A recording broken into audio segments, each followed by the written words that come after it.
This is for you if you have dry cough or allergies. Mix 1 teaspoon of honey with a pinch of ginger, black pepper, and cinnamon with warm water and drink it twice a day. And if you have dry mucus along with your dry throat, don't touch honey. Instead, simply drink tulsi tea. Use a humidifier in your room. Steaming helps with allergies as well as dry throat and dry nose.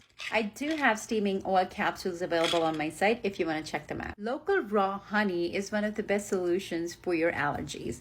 And I also have Pollen Guard, which is for seasonal allergies, available on my site. It's a mixture of all unique Ayurvedic herbs that can help you with your allergies. I hope this was helpful. Don't forget to follow for more tips.